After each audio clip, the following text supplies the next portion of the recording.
আহা কি আনন্দ, আহা কি আনন্দ, আকাশে সূর্য নিচে মাটি। আহা কি আনন্দ, আহা কি আনন্দ, আহা কি আনন্দ। আরে ও গোপাল দাদা, গোপাল দাদা, এই সকাল সকাল কে আবার পিছু ডাকলো? আরে আমি গো আমি। আমি তো আমি নামে কাউকে চিনি না। আর তুমি একটু পেছন ফিরে তাকাও তো। আমি তো সামনে যাচ্ছি, পিছনে তাকাবো কেন? ঠিক আছে, তাহলে আমি তোমার সামনে আসছি। আরে দৌড়াচ্ছ কেন? আরে দাঁড়াও দাঁড়াও বলছি, দাঁড়াও, নইলে কিন্তু আমি মহারাজের কাছে যাব। হ্যাঁ, ও ভোলা তুমি? আরে আগে বলবে তো, আমি করছিলে কেন? একদম কথা ঘোরাবে না গোপাল দাদা। এবার বলো কি বলছি। দেখো, আমি তোমাকে আগের বছর 50 মোহর ধার দিয়েছিলাম। এ কি, তোমার তো মিষ্টির দোকান, ধার দিলে তো লোকে ছুরি কাঁচি ধার দেয়, আর তুমি মোহরে ধার দেওয়ার ব্যবসা শুরু করেছো কবে থেকে বলো দেখি? আবার কথা ঘোরানো শুরু করেছো। আমি এবার কিন্তু সত্যি মহারাজের কাছে যাব। আরে মজা করছি তো। আরে বারবার আমাদের মধ্যে মহারাজকে টেনে আনার কি দরকার বলো তো? সে না হয় টানলাম, তবে তুমি ওই আমার 50 মোহর সুদ সহ কবে ফেরত দেবে বলো তো? আর কিন্তু তোমার হাতে ওই 1 সপ্তাহ সময় আছে। হ্যাঁ, 1 সপ্তাহ মানে কতদিন ভাই? 7 দিন, 7 দিন। 7 দিন? আচ্ছা 7 দিন মানে কত ঘন্টা? 24 গুণ 7, মোট ওই 168 ঘন্টা। ও, অনেক সময় আছে। দেখো গোপাল দাদা, তোমার সাথে কিন্তু আমার ওই কাগজে কলমে লিখিত পড়িত আছে। হ্যাঁ, যদি ওই সময়ের মধ্যে তুমি আমার কাছ থেকে নেওয়া ওই অর্থ আমাকে ফেরত না দিতে পারো, তাহলে কিন্তু তোমার ওই বাড়ি ঘর সব আমার হয়ে যাবে। হ্যাঁ হ্যাঁ হ্যাঁ, মনে আছে মনে আছে। এখন রাজসভায় যাই, 168 ঘন্টা পেরিয়ে গেলে চলে এসো, কেমন? বেশ, কথাটা মনে থাকে যেন। হ্যাঁ, তখন আর কিন্তু কোনো চালাকি করতে যাবে না, আমি সোজা মহারাজকে বলে দেব। ঠিক আছে ঠিক আছে।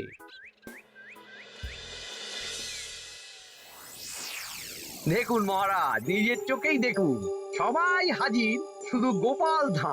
সত্যি গোপাল ইদানিং আবার দেরি করে আসা শুরু করেছে। ওকে আচ্ছা করে ধোলাই দিন, তাহলেই চলে আসবে। কাজের কাজ তো কিছু করে না, শুধু বসে থাকে, তাতেও এই। যা বলেছেন মন্ত্রী মশাই।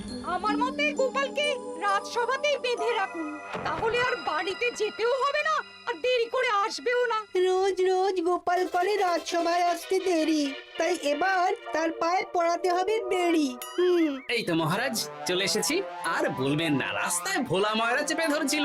থাক, আর অজুহাত দিতে হবে না। নেহাত ভাগ্যের জোরে এই রাজসভার চাকরিটা পেয়েছিল। মহারাজ ভালো মানুষ, তাই তোমাকে পুষছেন। আচ্ছা আপনি কি বলতে চাইছেন কি? আমি বলতে চাইছি যে মহারাজ যদি তাড়িয়ে দেন, তাহলে তোমার কি কিছু করে খাওয়ার যোগ্যতা আছে গোপাল? আপনার নিজের যোগ্যতা আছে? আছে বলেই মুখ ফুলিয়ে বলছি। হ্যাঁ, মন্ত্রী এটা একটা ভালো প্রসঙ্গ তুলেছে। আমার রাজসভার সকল সভাসদদের বলছি, যদি কোনো কারণে তোমাদের চাকরি চলে যায়, তাহলে তোমরা কি করবে একবার ভেবে দেখেছো? না মহারাজ, ভাবনাটা আমি সঠিক সময় কাজে লাগাই, ওই অকারণে ভেবে মাথা খারাপ করতে চাই না। হ্যাঁ, আহা, রাজসভার চাকরিটা তো তোমাদের পেশা। এই পেশার বাইরে তোমরা কে কি করতে পারবে? দেখুন মহারাজ, আমি তো ভেবেই দেখেছি যে যদি রাজসভার চাকরি না থাকতো, তাহলে আমি ব্যবসা করতাম। আমি মহারাজ যদি বিজ্ঞানী না হতাম, তাহলে শিক্ষা দান করতাম। আমি তো ছবি আঁকতাম, কলম না থাকলে আমি তুলি ধরবো। আমি কামারশালায় কাজ করতাম। আমার তো ছোটবেলায় মূর্তি বানানোর শখ ছিল, আমি মৃৎশিল্পের কাজ করতাম। কি গোপাল, এবার তুমি বলো। সবাই তো কিছু না কিছু বিকল্প ভাবনা চিন্তা করে রেখেছে। দেখুন মহারাজ, অনেক ভেবে দেখলাম আমার কাজ তো ভাড়ামো, তাই আমি লোক হাসিয়েই পয়সা রোজগার করব। আর বিশেষ কোনো গুণ তো আমার মধ্যে খুঁজে পাচ্ছি না মহারাজ। বেশ, আমি একটা ছোট্ট পরীক্ষা নেব। আজকের পর থেকে আগামী 7 দিন, আর এই 7 দিন তোমরা তোমাদের যা মন চায় সেটা করে রোজগার করবে। আমি তো খেতে ভালোবাসি। তাহলে খাবে। গোপাল হয় মুখ খুলে থাকে, নইলে চোখ বন্ধ করে। ও শুধু দুটো কাজই ভালো করতে পারে। আর সপ্তম দিনের শেষে বিচার হবে কে কত রোজগার করেছে। যার রোজগার সবচেয়ে বেশি হবে তাকে আমি দেব 100 মোহর উপহার। আর মহারাজ, যে সবচেয়ে কম রোজগার করবে তার বেতন থেকে আগামী 10 মাস 10 মোহর করে কাটা হবে। কি রাজি তো? হ্যাঁ, রাজি রাজি। আমি জানি যে গোপাল ফুটো করিও রোজগার করতে পারবে না, তাই গোপালই হারবে। বেশ, আর যদি অন্য কেউ হারে? তাহলে আমি নিজের বেতন থেকে তাকে আগামী 10 মাস 10 মোহর করে দেব। ব্যাস, এবার তোমরা কাজে লেগে পড়ো।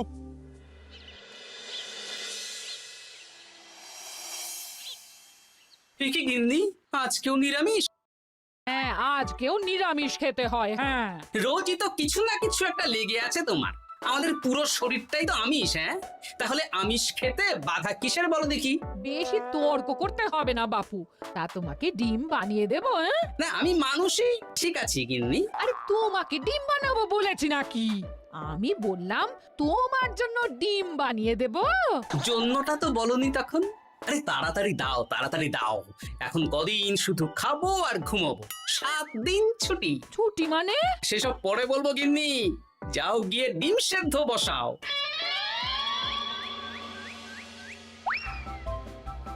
আরে করছোটা কি? বাড়িতে যা মোহর আছে সব তুলে কোথায় নিয়ে যাচ্ছ? আড়ত বাজারে। কেন কেন? তুমি আড়তে গিয়ে কি করবে? আড়তটাই কিনে নেব। কেন?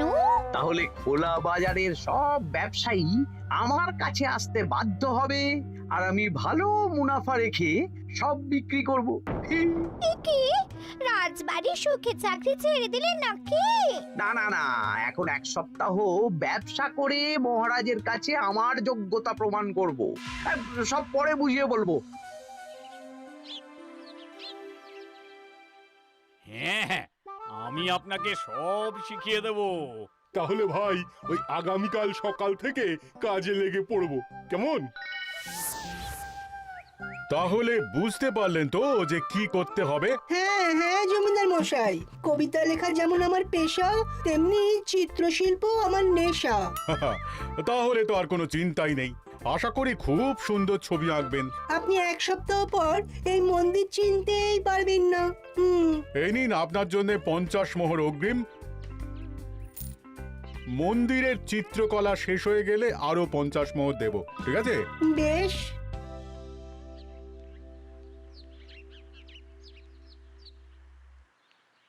এই হাত চালা, হাত চালা। হাত পা সবই তো চালাচ্ছি মন্ত্রী মশাই। আপনি এত শাকসবজি আনাজ দিয়ে করবেনটা কি? আমি এখন 7 দিন কৃষ্ণনগরের বাজার নিয়ন্ত্রণ করব, তাই সব জিনিসপত্র আড়ত থেকে আমি নিজেই কিনে নিয়েছি। এবার সাধারণ বাজারের দোকানদাররা আপনার কাছে আসবে। কাল সকাল থেকে শুধু মোহর গুনবো।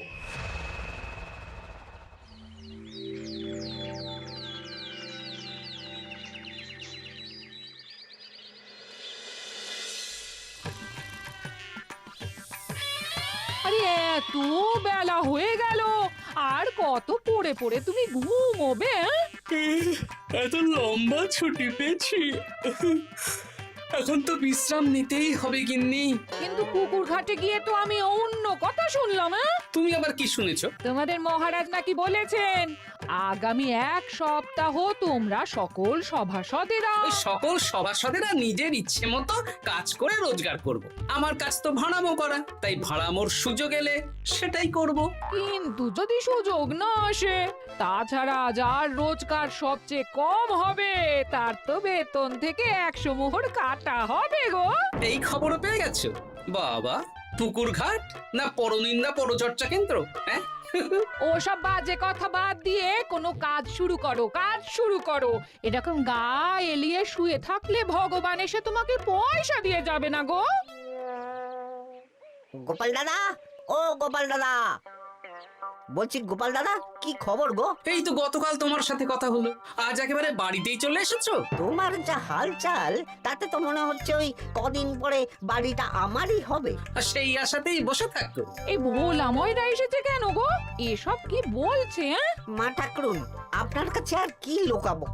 বহুদিন আগে গোপাল দাদা আমার কাছে 50 মোহর ধার নিয়েছিল। সেই ধারের থেকে 5 মোহরা এখনো আমাকে শোধ করেনি। সে কি? হ্যাঁ, শর্ত অনুযায়ী যদি গোপাল দাদা আগামী ওই 6 দিনের মধ্যে ধার না শোধ করতে পারে তাহলে এই বাড়ি আমার হয়ে যাবে। তুমি আমাকে এত বড় কথা লুকিয়ে রেখেছো? হ্যাঁ, না আমি বলবো বলবো করে বলা হয়ে ওঠেনি আর কি। এবার আপনি দেখুন গিন্নিমা কি করবেন। ভিটে মাটি ছেড়ে কোথায় গিয়ে উঠবেন দেখুন। কি গো, এতেও তোমার হুঁশ হয় না? হ্যাঁ? ধুর, এই অযথা চিন্তা করো না তো, কিছু না কিছু একটা হয়ে যাবে।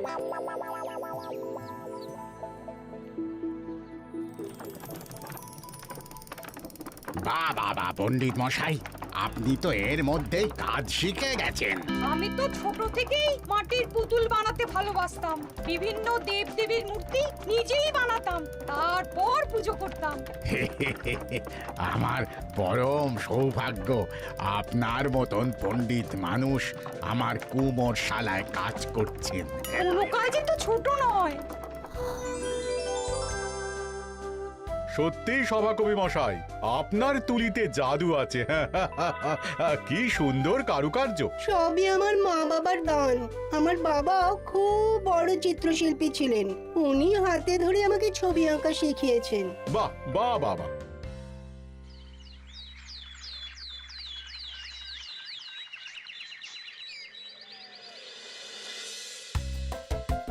এই যে পুটি, আজকে তো একটা মজার জিনিস শেখাবো। কি জিনিস? নয়ের নামটা তো তোরা পড়েছিস। হ্যাঁ, বল তো।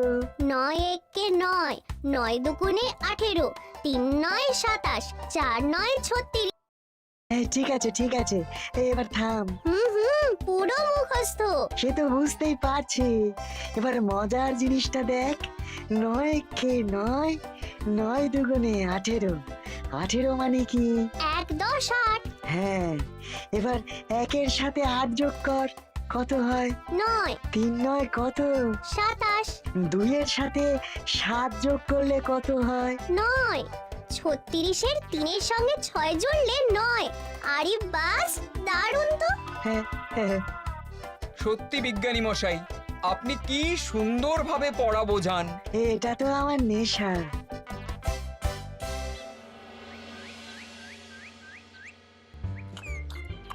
বলছি, তুমি তো দিব্যি বাড়িতে বসেই আছো। হ্যাঁ, কিছুই তো করছো না।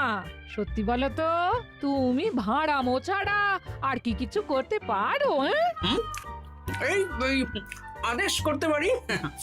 গেনি একটু তরকারি দাও তো, জলের ঘটিটা দাও না। যত সব। আচ্ছা, সত্যি তো ভাড় না হলে আমি কি হতাম? আমি কুমোর হতাম। মাটির কাজ শুনেছি খুব সোজা। যাই, কুমোর পাড়া যাই।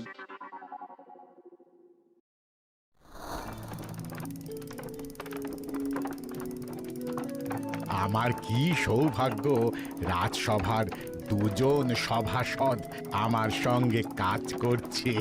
আচ্ছা, এইভাবে ঘোরাবো? এইটা হলো না, হলো না। এটা কি মুড়ির মোয়া নাকি? দাও, আমাকে করতে দাও, তুমি অন্য কিছু করো।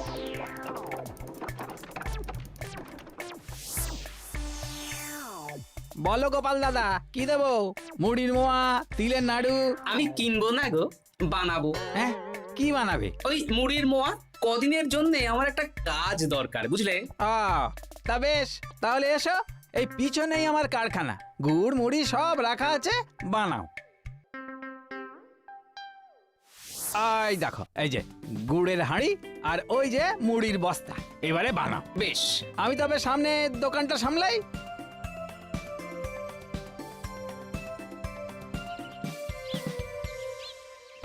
এ কিসের আওয়াজ হলো? আরে আরে আরে, এ কি করলে গোপাল দাদা? আর বলো না, ওই গুড়টা ঢালতে গিয়ে হাঁড়িটা হাত ফসকে পড়ে গেল। এই তুমি যাও তো, তোমাকে কিচ্ছু করতে হবে না, যত সব বিপদ বাড়ানো।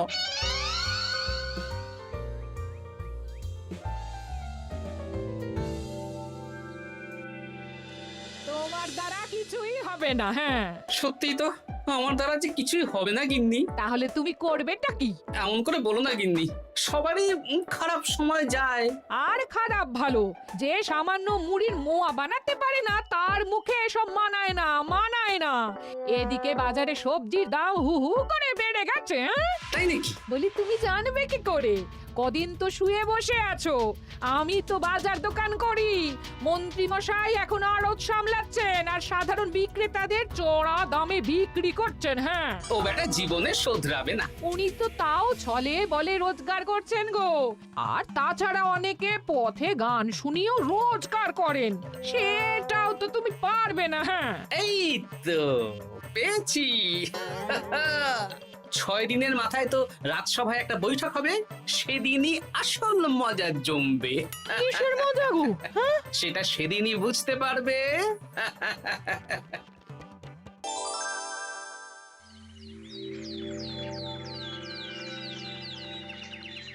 তারপর বলো, আজ তো ষষ্ঠ দিন, আজ অবধি তোমরা কে কত কত রোজগার করেছো? মহারাজ, আমি এখনো অবধি 200 মোহর। বাহ বাহ বাহ! আমি মহারাজ 15 মোহর। হ্যাঁ, আমি 5 মোহর। বিভিন্ন বাড়িতে বাচ্চাদের পড়াচ্ছি, শিক্ষাদান করছি দিনরাত। সেনাপতি, আমি 10 মোহর পেয়েছি, আরো পাবো। আমি 50 মোহর অগ্রিম পেয়েছি, আরো পাবো আগামীকাল। বাহ বাহ বাহ! সবাই তো ভালোই রোজগার করেছো। আর গোপাল, তুমি বলো। মহারাজ, আমি এখনো অবধি কোনো রোজগার শুরু করিনি। আমি আগেই বলেছিলাম গোপাল একটা কানা করিও রোজগার করতে পারবে না। আসলে মহারাজ, আমি আজ সকালেই আমার প্রতিভা খুঁজে পেলাম। তোমার আবার কি প্রতিভা? আমি ভালো গান গাইতে পারি মহারাজ। আমার ছোট্টবেলার ইচ্ছে ছিল আমি রুদ্ধদ্বার সভা করব, গান গাইবো, আর দর্শক বা শ্রোতারা আমার গান শুনে আমাকে পয়সা দেবে। বাহ বাহ বাহ! তা শোনালি না কেন? আমি চাই আপনারা সবাই আমার বাড়িতে আসুন, আমার গান শুনুন। এই না না না না না, তোমার গান শুনে অর্থ ব্যয় করতে পারবো না গোপাল।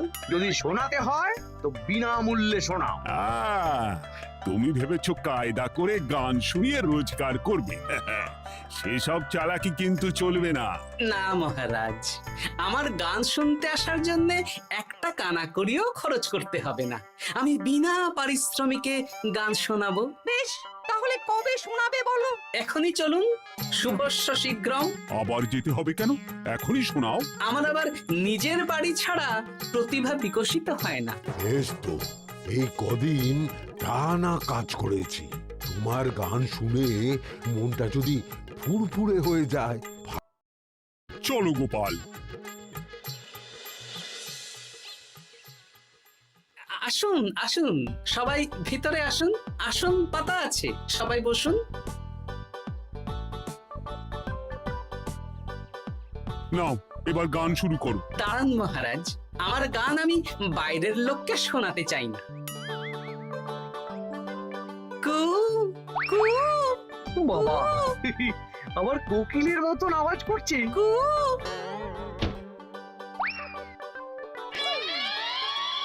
নাও নাও, শুরু করো।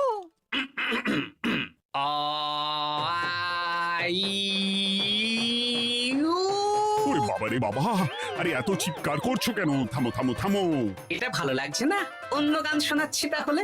আকাশে মেঘে বাতাসে বায়ু, জ্যোতিষী বলেছে আমার 100 বছর আয়ু। আরে থামো থামো, আরে কান ঝালাপালা হয়ে গেল। না, থামতে আমি পারবো না, গান শুনতেই হবে। ওরে ওরে বাবা রে বাবা, এই কানে তালা লেগে গেল, আমি পালাই। পালাতে পারবেন না, বাইরেও তালা দেওয়া আছে। বাইরে তালা খুলতে বলো। বাইরে বেরোতে হলে প্রত্যেককে 100 মোহর দিতে হবে। আমরা তো আগেই বলে দিয়েছি, তোমার গান শোনার জন্য কোনো পয়সা দিতে পারবো না। এটা তো গান শোনার জন্য নয়, বাইরে যাওয়ার জন্য। আমার গান শুনতে আসার জন্য কোনো অর্থ লাগে না। গান শুনে বাইরে বেরোতে গেলে অর্থ লাগবে, জনপ্রতি 100 মোহর মাত্র। কি জ্বালাতন! হয় দিন, নইলে আবার শুরু করছি। থামো থামো। আপনারা কি সবাই দেবেন না এখানেই থাকবেন? এই আমার কাছে এখন 50 মতন মোহর আছে। আমার কাছে 5 মোহর আছে। সে আমি লোক পাঠাচ্ছি আপনাদের সবার বাড়িতে, পুরো অর্থ পাবো, তারপর সবাইকে ছাড়বো। আচ্ছা, এটা কি ঠিক করলে গোপাল? দেখুন মহারাজ, আমি কথা নিয়ে খেলি। সব সভাসদেরা 6 দিন খেটে যা না রোজগার করেছে, আমি শুধু বুদ্ধির জোরে আর ভাড়ামো করে ঘন্টা খানিকের মধ্যে তার থেকে বেশি রোজগার করে নিলাম। যদিও এখনো একদিন সময় আছে। সত্যি গোপাল, তোমার বুদ্ধির জবাব নেই। মন্ত্রী মশাই, যে সবচেয়ে কম রোজগার করবে আপনাকে কিন্তু তাকে আগামী 10 মাস 10 মোহর করে দিতে হবে। হ্যাঁ নয় হ্যাঁ, এরকমই তো তুমি মুখ বড় করে বলেছিলে। গিন্নি কই গো, ভোলাকে ডেকে আনো, ওর ধার আজকেই শোধ করে দেব। হ্যাঁ যাচ্ছি। হ্যাঁ, আমরাও যাচ্ছি। গোপাল, কালকে রাজসভায় এসে তোমার পুরস্কারের অর্থটাও নিয়ে যেও। সে তো নিশ্চয়ই।